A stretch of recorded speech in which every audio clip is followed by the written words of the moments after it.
Mtoto hii nikikumbuka pepo nacheka kwa shauku, nikikumbuka moto nalia kwa woga. Anasema Mlik bin Dinf rahimallahu alaihi. Nilifika katika mji ambao sikuwahi kuingia hapo awali. Nikamwona mvulana mdogo, hapati zaidi ya miaka 7, akiichezea udongo, akicheka mara hii na kulia mara nyingine.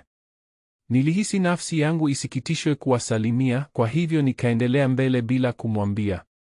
Baada ya hapo nikakumbuka kuwa Mtume sallallahu alaihi wasallama alisalimiana na watoto na watu wazima, kwa hivyo nikamgeukia mtoto na kusema, Assalamu alaikum wa rahmatullahi ya gulam. Mvulana akajibu, wa alaikumus salam wa rahmatullahi wa barakatuh, Mlik bin Dinf.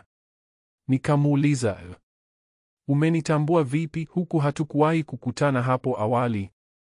Akajibu, nilitambua nafsi yako katika ulimwengu wa malakut, na pia alifanya kuunganisha kati yangu na wewe katika Mola mhai asiyekufa.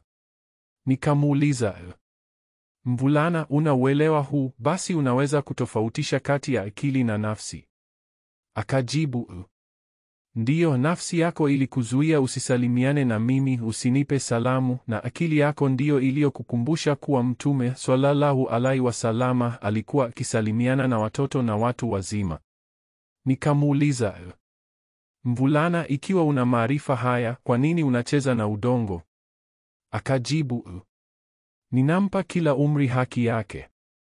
Nikamuuliza, na kuona ukicheka mara na kulia mara nyingine, kwa nini? Akasema, nikiwa nikikumbuka pepo nacheka kwa shauku, na nikikumbuka moto wa Jahannam nalia kwa woga.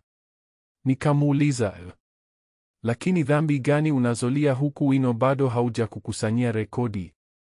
Akajibu, hapa ni kwako Mlik, kwa kuwa niliona mama yangu akiwasha kuni kubwa kwa kuunganisha na ndogo. Nikawa na woga kuwa mimi nitakuwa kuni ya moto wa Jahannam.